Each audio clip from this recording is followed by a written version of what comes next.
I can't thank y'all enough for all the love and the reviews. It's been amazing seeing your thoughts and support for Donna and her family and justice in her case. So here are a couple more reviews from the past week.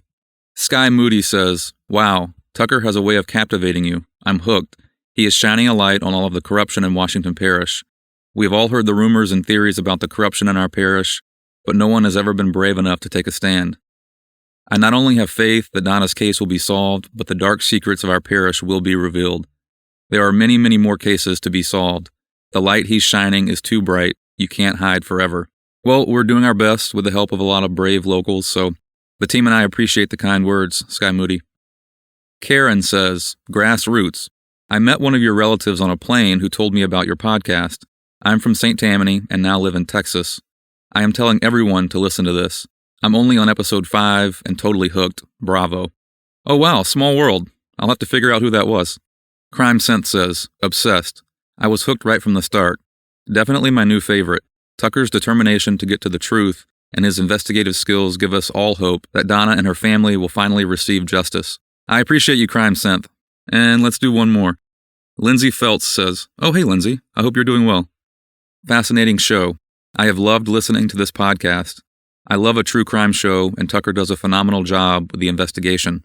He has the perfect podcast voice, and I'm hoping that he finds the real cause of Donna's death." Thanks so much, Lindsay. I really appreciate the kind words. The team and I have been overwhelmed with the amount of feedback and support coming from you guys, so thank you so much, and I'll see you in the reviews. The claims, views, and opinions expressed are those of the speaker and do not represent those of But Why Media or its partners. All subjects are innocent until proven guilty. This is a podcast about difficult topics, and it may not be suitable for all audiences. Listener discretion is advised.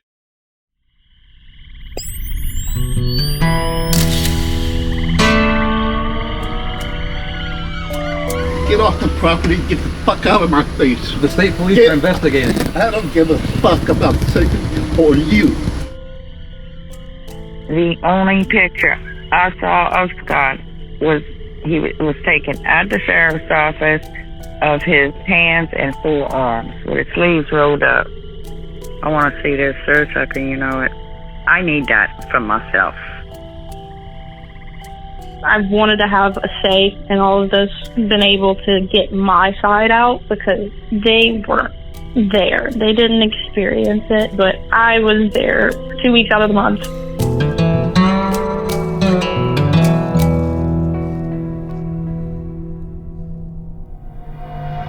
I'm feeling heavy, there's a pounding in my chest. The shadows hiding, but I see the silhouettes.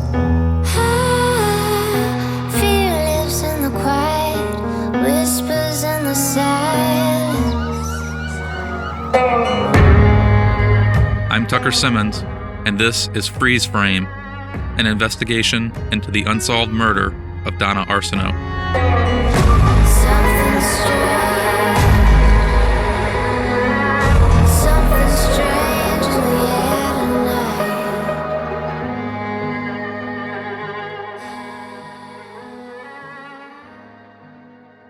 Also in Washington Parish, Randy Seal was hoping to keep the title he's held since 2012. But his challenger, Jason Smith, believed his military background gave him the upper edge for sheriff, and he was correct.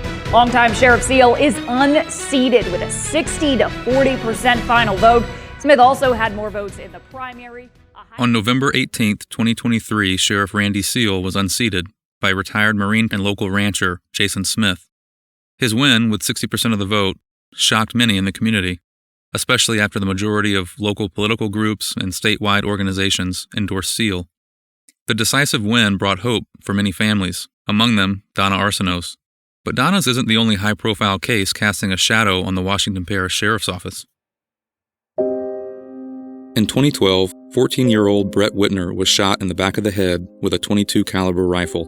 The forensic pathologist who conducted Brett's autopsy concluded it was an accidental, self-inflicted gunshot wound. Brett's mom, Donna Whitner, spent 12 years investigating for herself in a constant loop between the sheriff's office, the coroner's office, and the DA's office. In early 2024, David Hammer, chief investigative reporter for WWL-TV New Orleans, took an interest in Brett's case. His extensive reporting led to immediate action by Sheriff Smith during his first week in office. I actually started by investigating the new St. Tammany Parish coroner, Christopher Tape, for old sexual assault allegations that he faced in New Mexico. He was elected without opposition, and after that I learned about the charges that he faced, and I then heard from Donna Whitner, the mother of Brett Whitner.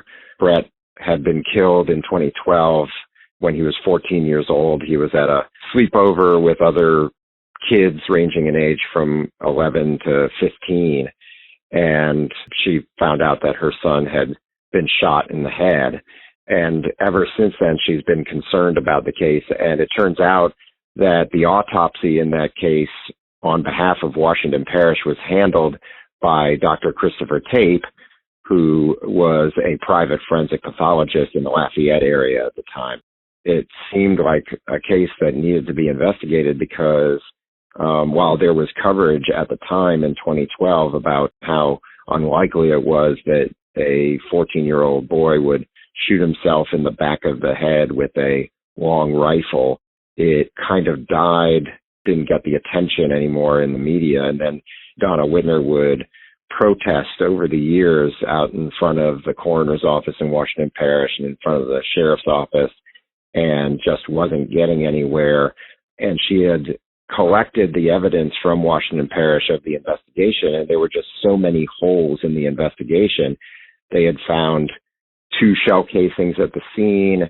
There were conflicting statements from the witnesses, and it was unclear how he could have physically shot himself at that angle, but that was the determination, that it was an accidental self-inflicted gunshot wound with a long rifle behind the right ear. I was able to get all of the documentation from Donna Whitner, and I found experts in gunshot wounds and in ballistics in Europe, and they reviewed the evidence, and they felt that there was a strong indication that there could have been a second gunshot. Nobody had really reviewed those pieces of evidence until Donna Whitner shared all of that stuff with me, and I was able to pass it on to these experts.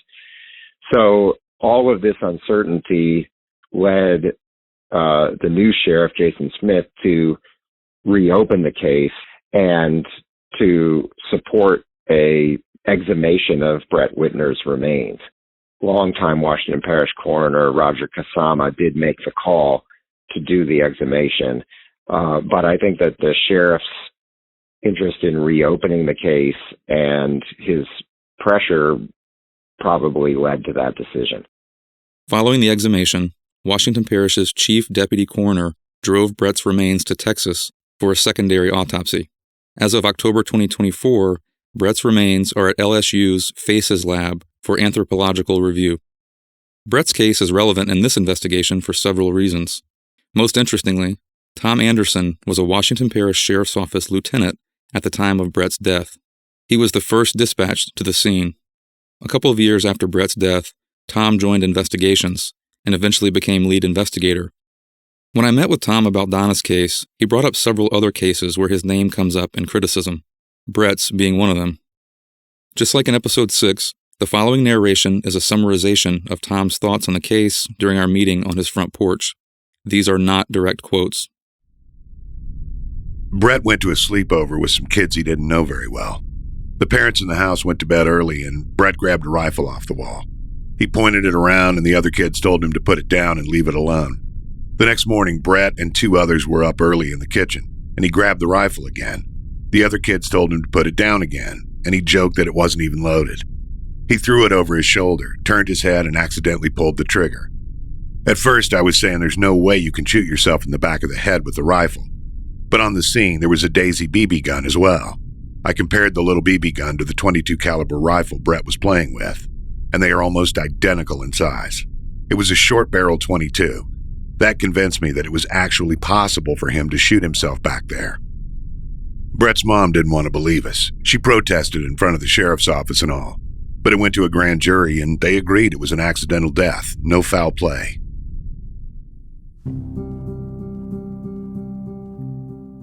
Tom's recollection of the scene doesn't match that of the pathologist or WWL's experts. Most glaringly is the story about a Daisy BB gun on scene, which, to my understanding, is nowhere in WPSO's reports. Tom remembers the BB gun and the .22 caliber rifle being the same size, suggesting the .22 was a short barrel. This convinced him it was a self-inflicted gunshot wound to the back of the head. But all reports included in David Hammer's reporting clearly state long barrel rifle. The Whitner and Arsenault cases aren't the only ones in Washington Parish worked by Tom and his team of investigators where a suicide or self-inflicted death has come under scrutiny. It makes me wonder what was really going on at the Washington Parish Sheriff's Office in 2012, 2017, and beyond. I'm not sure we'll ever know. But what does seem clear, based on Sheriff Smith's actions in the Whitner case, is his desire to solve the parish's forgotten cold cases. And he's taking action. What does that mean for Donna's case? Time will tell, but it's promising.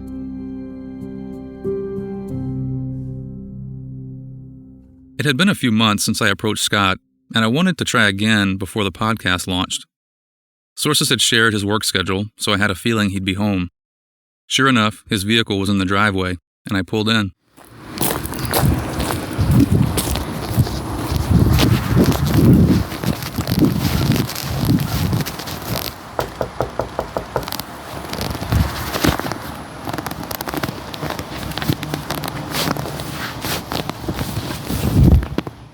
I'm pretty certain I saw a shadow through the glass door, but no one ever answered.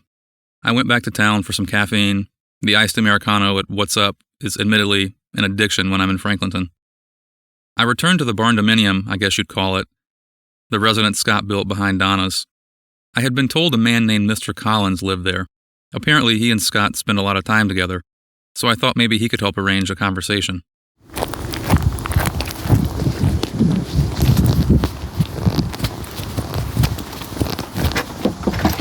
Hi there. I'm trying to find Scott. Do you know if he's home? Who are you? Tucker Simmons. And why do you want to see Scott? I'm working on the Donna Arsenault case. I thought that was over with. Didn't they decide that she'd killed herself? No, it's ruled a homicide. No, it's not. It's in the newspaper on the headlines. No, it's It's in the newspaper. Read the newspaper headlines. It says it was determined she killed herself. But there is no investigation. She's dead. No, the state police. She's dead. Leave her alone. Let everybody else get over it. They're trying to recover from the grief. You know what? If you have somebody die, take a new carton of eggs. You pull one out. There's an empty space. People are trying to get over her missing. Okay? Get off the property. Get the fuck out of my face. The state police are investigating. I don't give a fuck about the state or you. I don't want to talk to people. Never come around them. You got that? Okay. Get the fuck out. I'm getting pissed. Get my gun.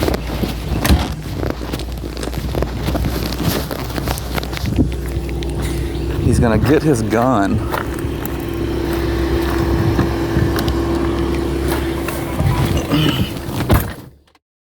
Boy, was I wrong. No conversation being arranged after that.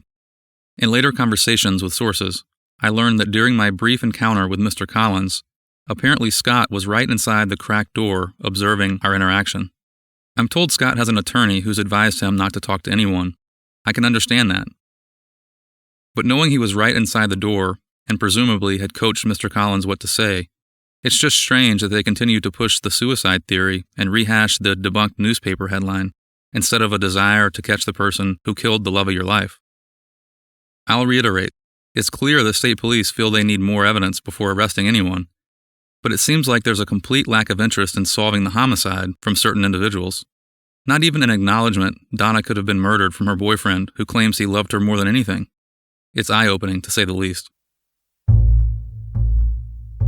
Throughout this process, I've been contacted by many sources who will remain off the record for a variety of reasons. The trust I've built with insiders on all levels is the only reason I have what I do.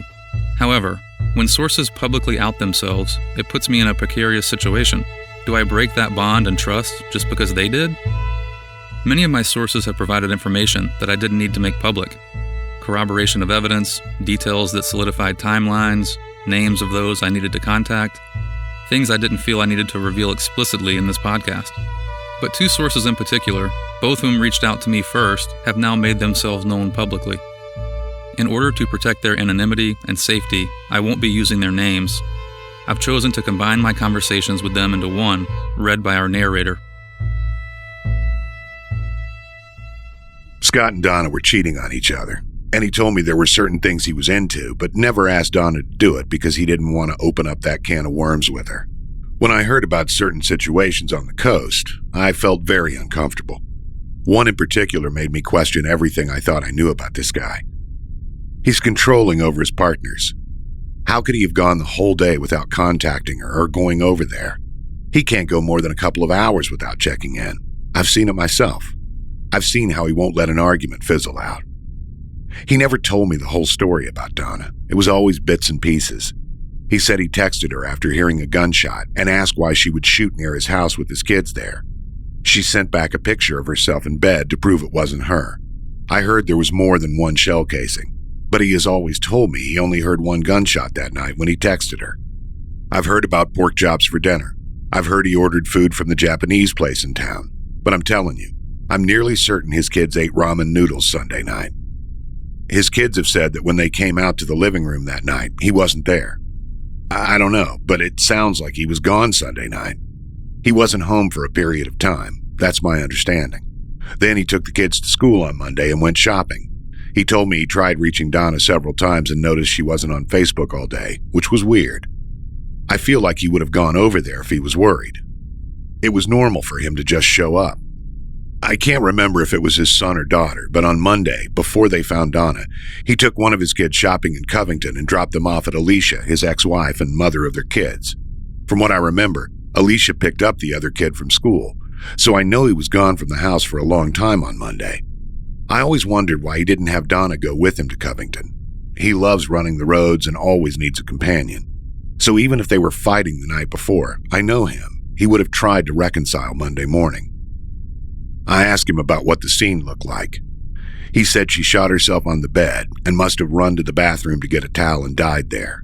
He said he found her in the bathroom or the doorway of the bathroom, and there was a trail of blood to where the towels were. But then a friend said he found her next to the bed, which I now know is the truth. I've never seen him be violent personally. Maybe Donna did have a gun, threatening to hurt herself, and they got into a fight while he was trying to take it from her. I guess it could have gone off accidentally, but why not come forward and put this to rest if it was accidental? When the billboard went up, he was furious. His main concern was people talking about him. If it was a murder like the experts say, and he truly loved her, you'd think he'd be happy about the renewed interest instead of continuing to tell people she committed suicide. It's a weird situation. Most people around him talk about the case with everyone but him. No one really knows what happened, but we all have our suspicions. If it weren't for hurting his kids and his mom, a lot more people would share what they know. A lot of it isn't directly relevant to Donna's case, but there are so many rumors about their relationship, his trips to the coast, the motive. Maybe it's all connected. I know Tom Anderson claims he took Scott to his house and watched him change clothes before going in for questioning. Tom says he took pictures of Scott's body and there were no defensive marks, but I don't know what to believe. I understand Michelle was stripped at the sheriff's office and questioned all night. Why was Scott taken to his house and not directly into the sheriff's office? It just sounds like he got some special treatment. Did y'all pick up on all the inconsistencies like I did? For one, dinner Sunday night. We know the pork chops weren't cooked. They were in the sink at Donna's. And according to Scott's ex-wife Alicia, her kids said Dad went to town to get Akita sushi for dinner. But these sources, who are close to the family, say the kids remember eating ramen noodles that night because Dad wasn't home. I'm not sure what to make of it or how relevant it is, but it would be helpful to know where Scott was Sunday night if he wasn't home with his kids. The second point that stands out is where he found Donna. We know for a fact he found her on the floor, next to the bed and in front of the right nightstand. So why has he told others he found her in the bathroom? And where was the trail of blood to the towels he claimed to see? There was a smudge of blood on the bathroom floor next to a towel with blood on it, but not enough to be a towel Donna pressed against her breast to cover a gunshot wound. We do know the State Police Crime Lab found evidence of blood cleanup in the bathroom. Could that be the trail of blood to the towels that Scott referenced? If so, who cleaned it up? Perhaps the same person or persons who took the object off the bed that created the bloody 90-degree angle? As usual, I checked in with Demi about the discrepancies and a whole lot more. Much of what we discussed is pure speculation as we talk through the case and possibilities. Keep in mind, all suspects are innocent until proven guilty. So I had a call with one of the two sources that we've discussed before that's close to Scott. It seems like a lot of the things that he's shared over time are not adding up to what he told investigators. The first thing is, this person says that Scott was not home that night and they ended up eating ramen noodles. He told you guys that he went to Akita Sushi in Confronting. No, he did not say that. He never told us anything like that. When I interviewed his ex-wife, that's where he came in, that she had called her children several times throughout the day. And the last time, I think at 7 o'clock that evening, she called, and her son told her that he was eating Akita Sushi. I guess for me, it seems important because how long was he gone on Sunday evening? He was not there at 2 o'clock, 4 o'clock, and I think another time. I don't remember the exact time when his ex-wife called. So he could have been gone that whole time. Now, I don't know if he came back and checked on him, but according to her statement, it was at those certain particular times he was never there. Well, whether it was Akita Sushi or ramen noodles, I guess, doesn't really matter, but the main point is he wasn't there, so I wonder what he was doing. That's a good question. One of the other statements, I'm just looking at my notes here, I guess on Monday morning, he took the kids to school, and then this person couldn't remember if it was his son or daughter. He took one of them shopping in Covington and then dropped them off at Alicia's house. And then I believe Alicia picked up the other kid from school. Correct. It was the daughter he brought because he was in a hurry to go, and the daughter told the mother that he was in a hurry to go buy a shirt at Belk. Was a shirt for himself or for her? For him. That's why he couldn't wait for the son to get off of football practice. Oh, so he took the daughter to Belk to buy himself a shirt. Correct. I wonder if that was the shirt he was wearing when Michelle pulled up to the house that night, on Monday night. Maybe so, because he did look like he was going to church.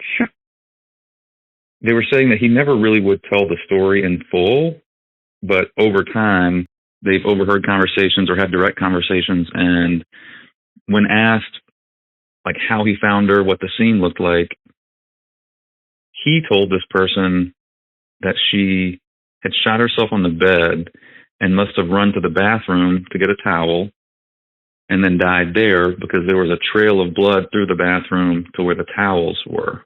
Obviously, she was not found in the bathroom. He told this person she was found he found her on the floor of the bathroom or in the doorway of the bathroom. They couldn't remember exactly, but. Well, obviously not, but I think he's trying to justify that she cleaned up the blood. And it's like, I believe this was one of our past conversations where I dropped the F-bomb on you, that she did not, and no, I'm not saying it again, that it's physically impossible for her to have shot herself on that bed, walked from the bed into the bathroom, bled out like she did, clean it all up, then go and lay down on the floor. No way. She might have lived, the pathologist says, a minute to a minute and a half. That was impossible to get all that done.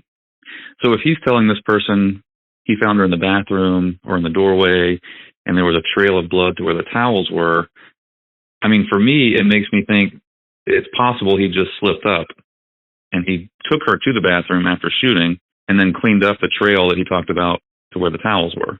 Again, speculation, but he knows where he found her. So why would he change that?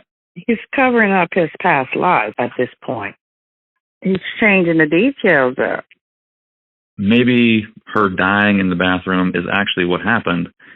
And then when state police sprayed luminol or whatever it was and found blood cleanup, it's probably the trail of blood he's talking about that was in the bathroom when he went to get towels to try to clean up. Correct. That is a possibility. And then the last thing, we talked about this before, but we'll go over it again.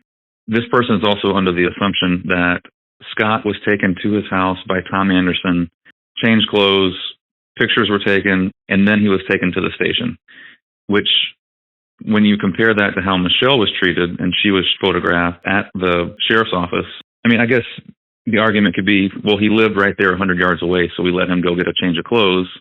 But it was improper procedure. He should have never been allowed to go back to that house. He should have been brought straight to the sheriff's office and questioned.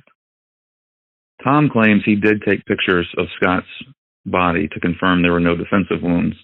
There was no picture. The only picture I saw of Scott was taken at the sheriff's office of his hands and forearms with his sleeves rolled up. And what about Michelle? Were there photos of Michelle's body? I've seen some of Michelle, but none of her fully naked. So even if visually you can confirm there's no defensive wounds, you still take the photos just to have it recorded, right? Correct, as proper procedure. I think the moral of the story is Scott has changed his story based on what he told investigators. So that doesn't necessarily make him guilty, but it definitely raises my eyebrows. Well, you got to remember, there's 7 years that has passed since then. He probably told 100 different stories over those 7 years. You and everyone else I talked to who's actually seen the case file is pretty convinced of who's responsible for her death. So I don't understand what has taken so long, unless it's just the DA's office wanting an overwhelming amount of evidence.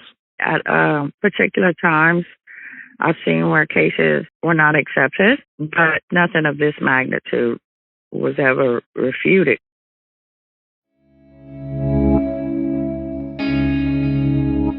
Washington and St. Tammany parishes share a judicial district, Louisiana's 22nd, which means they share a DA. For 30 years, a man named Walter Reed served as the elected DA. Under scrutiny in 2014, he announced he would not seek re-election. In 2016, Reed was convicted on 18 counts of fraud and corruption, then sentenced to 4 years in prison. He was released early on house arrest during the COVID-19 pandemic, and he's now a free man. For the sake of transparency, I'll share with you that Reed was in the jewelry and gold buying business with members of my family until his legal woes and other racketeering allegations sunk the company. I've included this because the lack of trust in the Washington Parish Sheriff's Office isn't exclusive. The DA's office has had a long history of impropriety. During my investigation, Reed's successor, Warren Montgomery, passed while in office. A special election was held in March of 2024 between Colin Sims, first assistant DA turned acting DA following Montgomery's passing, and Vincent Wynn, who ran several divisions of the DA's office under Walter Reed before going into private practice. Wynn has also represented Donna's ex-husband Clay on at least one occasion. Colin Sims defeated Wynn with 69% of the vote. At the time, social media lit up with suggestions this commanding victory was yet another referendum on Walter Reed and his team's 30-year reign at the DA's office. I've run into DA Sims several times since the election. He's been tight-lipped about Donna's case, and we haven't been able to coordinate a formal meeting or interview.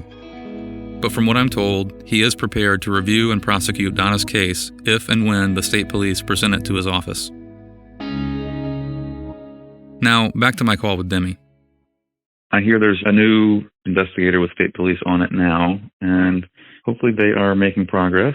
I understand they're listening to the podcast, and I guess that's all we can hope for, is that they listen and in some way... I hope they are too, because they'll realize, the discrepancies in what people said back then, and, now on this podcast, they're going to compare notes.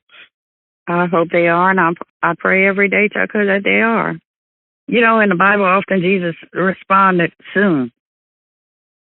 And when people hear the word soon, they think immediate. This is 7 years coming that this person needs to be arrested.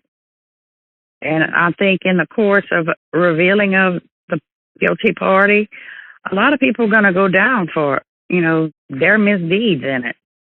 Whether it's an accessory after the fact, accessory murder, malfeasance in office, obstruction of justice. It could be any number of charges that can result from this investigation on additional people. I believe Sheriff Smith is an honorable man with integrity, and he's going to do the job like it needs to be done. Well, his work in the Whitner case within a couple of weeks of taking office, if that's any indication of how he'll advocate in Donna's case, I'm feeling pretty good about it. The last few days, I've been reading every single comment. A lot of the stuff in there, people are complaining about it being not relevant. I don't know. For me, it is. It is very relevant. It's very relevant when his current girlfriend, who is living in Donna's house, is posting comments like that. She is divulging information that is very credible to the case. Well, thank you for keeping up with it all, too, because I'm trying my best because I want to see this search. I need that for myself. After all these years, what I went through at the sheriff's office working with and I'm going to say it, bunch of dumbasses. Don't get me wrong. Not everybody was like that. I was treated with respect by some people. When it came to hot cases, I was treated like I didn't know shit. And they would just give you the grunt work, from what I understand, right? Correct. Just the grunt work. It's beneath them to work those cases. Doesn't matter if it is going to take a animal abuse, neglect complaint to go and work a homicide. Your job is to protect and serve the citizens of Washington Parish, no matter what the call is. And that's why I'm listening to the podcast. Well, you can say watching and listening because I'm looking at the phone at the timestamp of what is being said. Particularly Tom Anderson, his disgruntledness against me. I don't know why. The only thing is he knows my personality is no matter what, speak the truth. Well, he definitely has a lot of feelings about you. And I'm sure he does. The more public Demi's assistance in my investigation becomes, the more disparaging comments I hear about her. Early on, I was told many things. Of course, we did our due diligence and I confronted her with the claims. Now that they were ramping up behind the scenes, I wanted to get her on the record discussing a few of the allegations. One of them in particular, which we've spoken about before, said she botched the case against, a sexual deviant because there was no evidence and she arrested him too soon. Well, he just pled guilty, so there must have been something. Whoa. Are you referencing the case? Yes. That is a good old boy system where that family was very popular. His father was the former school board superintendent. And I had calls from people within my extended family speaking on that person's behalf, whereas I explained to them, I am looking at the evidence. I have the evidence. So why would they say I botched a case and made an arrest when as I already had the evidence? I was looking at it in my hand. Now, this person took a plea deal because he didn't want to go to court and get the max sentence. So what does that tell you? I did not botch the case because I had the evidence enough to arrest that person, of which I did. And frankly, and pardon the French, I don't give a shit what people think about me. But whatever you say about me, it better be the truth. Because nobody has room to talk about me when they have dirty skeletons in their closet. That goes to show you the good old boy system and the corruption in this parish. I'm sure there were cases that you wish had gone differently, but I wish I had done a lot of things differently in Donna's investigation too, so.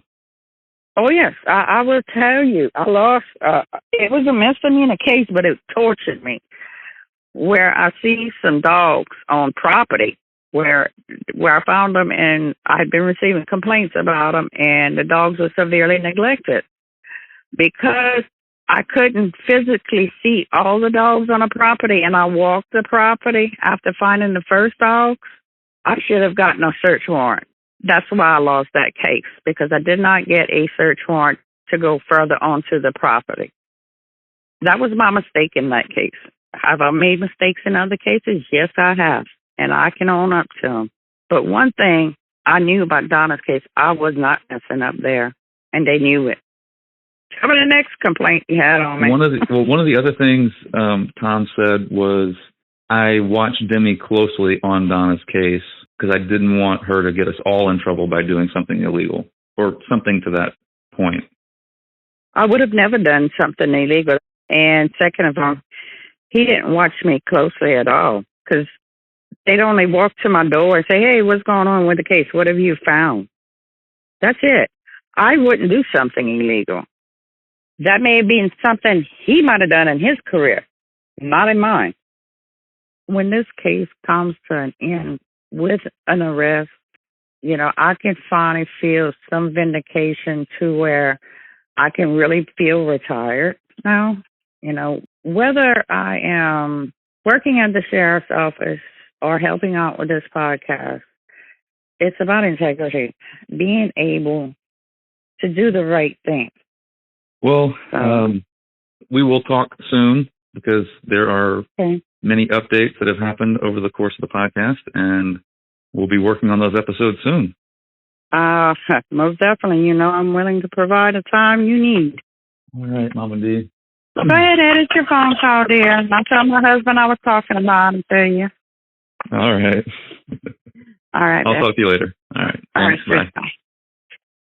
Other than alluding to it in episode 1, I haven't discussed how I knew of Demi prior to this investigation.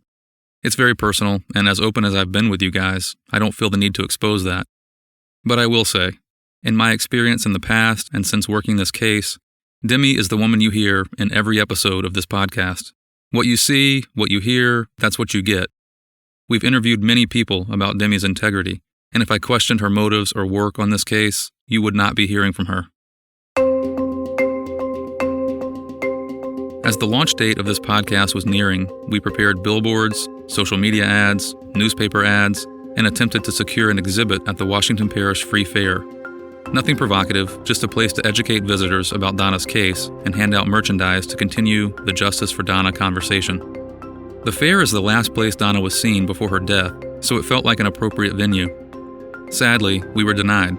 I've heard several stories as to why, but the official reason was we're fully booked. Those of you who attended the fair in October 2024 likely saw the exhibit space, multiple empty booths, and no sign of enthusiasm. It all became much more clear when I learned a couple of the Washington Parish Fair Association members may have ties to Donna's case. Then it really came together when a source overheard a conversation. We were told the space was sold out, but in reality, they just didn't want the most high-profile murder in the parish to have visibility at the most attended event in said parish. I get that it's a family event, which is why we made clear there would be nothing provocative. But this type of sheepish, backroom decision-making is why Washington Parish is the butt of every good old boy corruption joke. Compared to the mishandling of Donna's case, this is nothing. But when certain people receive even a shred of perceived power in this town, they can't help but flex it. That mindset has infected every aspect of this community.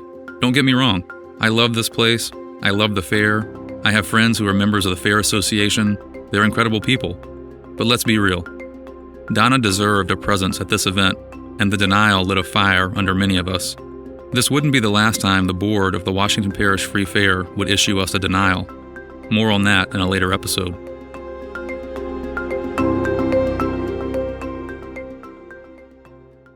Boy, oh boy, it's a lot of voiceover in this episode. Thanks for bearing with me. I've got a few more things to share. I intended to lay out my theory of what happened the night Donna was killed. Based on all my interviews, the evidence we've obtained, Demi's notes, I was ready to present my theory. However, as this podcast has released, a few things have changed. People have come forward, suspects have openly disparaged Donna and others on Facebook, and some close to the investigation have even been arrested for other offenses. I am not law enforcement. All I can do is get the information out there. So until I feel I have the full scope of this case, I won't be sharing my theory. This is a very fluid situation, happening in real time, but if you've been listening closely, you likely already know where I stand. Many of you have asked, and yes, I have been in touch with the Louisiana State Police throughout this process. All I can say is, those of you with information about this case, those of you covering for your friends and family, those of you lurking on this podcast and social media, choosing not to come forward, you will be implicated just as much as the killer. Come forward, tell us what you know, save yourself before it's too late. Before we wrap up episode 8 and get to work on future update episodes, I have one more thing to share. As much as I wanted to make contact with Donna's daughter at the beginning of this investigation, I never did. She was a minor, and I was hopeful she would reach out when the time was right for her. Shortly after the launch of this podcast, just days after turning 18, I received this text. Hi, Tucker. This is Ellie Arsenault, Donna's daughter. I've been waiting to contact you till I was 18. I have had a feeling I wanted to say something since I was in the middle of everything. Contact me at any time, because I need to finally feel my part has been spoken. I've wanted to have a say in all of this and, been able to get my side out because I feel as if, I love my dad, I love my brother, but they weren't there. They didn't experience it. Half the people that, say they were there kind of were friends that only came over every now and then and whatever, but I was there 2 weeks out of the month. Do you remember what you and your mom did on Saturday? I think they had extended the fair that week, so I think we went that night, and we were with Scott, and then they got in an argument. So me and my mom left, and he was still there with Tommy. Well, that doesn't add up to Scott's story that he gave investigators, so that's actually a really important piece of information. He did not show up to that house that night, at all. He's a lying piece of shit.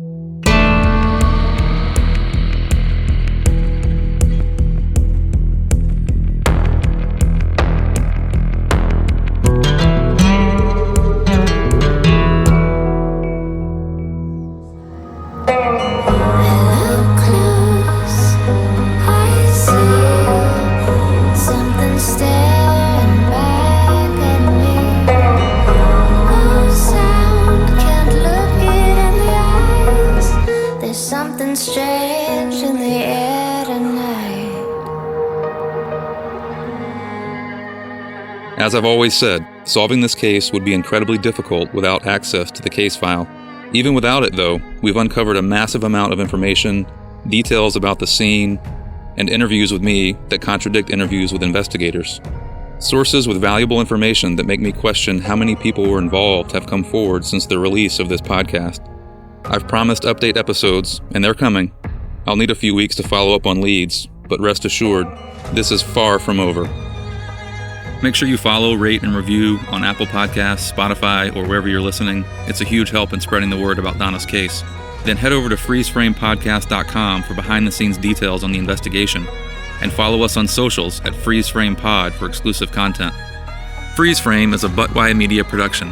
It's written and produced by me, Tucker Simmons. Editing and post-production by Evan Dizonier. Narration by Greg Geringer and Carrie Lauren. And our original music is Something Strange by Tabitha Meeks.